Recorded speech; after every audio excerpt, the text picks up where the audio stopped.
എസ്തേർ അധ്യായം 12. രാജാവിനെതിരെ ഗൂഢാലോചന. കൊട്ടാരത്തിൻ്റെ അങ്കണത്തിൽ കാവൽ നിന്നിരുന്ന ഗബാഥ താറ എന്ന ഷണ്ഡന്മാരോടൊപ്പം മൊർദെഖായി അങ്കണത്തിൽ വിശ്രമിക്കുകയായിരുന്നു. അവൻ അവരുടെ സംഭാഷണം കേൾക്കാനിടയായി. അവരുടെ ഉദ്ദേശം ആരാഞ്ഞറിഞ്ഞു. അവർ അഹസ്വേരോസ് രാജാവിനെ വധിക്കാൻ ഒരുങ്ങുകയാണെന്ന് മനസ്സിലാക്കി. അവരെപ്പറ്റി അവൻ രാജാവിനെ അറിയിച്ചു. രാജാവ് ആ 2 ഷണ്ഡന്മാരെ വിചാരണ ചെയ്തു. കുറ്റം സമ്മതിച്ച അവരെ വധശിക്ഷയ്ക്ക് ഏൽപ്പിച്ചു. രാജാവ് ഈ സംഭവങ്ങളുടെ ഒരു രേഖ ഉണ്ടാക്കി സൂക്ഷിച്ചു. മൊർദെഖായി അവയുടെ ഒരു വിവരണവും തയ്യാറാക്കി. രാജാവ് മൊർദെഖായിയോട് കൊട്ടാരത്തിൽ സേവനം ചെയ്യാൻ കൽപ്പിക്കുകയും ഇക്കാര്യങ്ങൾക്ക് അവന് സമ്മാനം കൊടുക്കുകയും ചെയ്തു.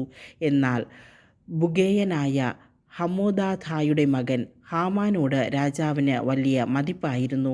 അവനാകട്ടെ രാജാവിൻ്റെ ആ 2 ഷണ്ഡന്മാരെ പ്രതി മൊർദെഖായിയെയും അവൻ്റെ ആളുകളെയും ഉപദ്രവിക്കാൻ തക്കം പാർത്തിരുന്നു.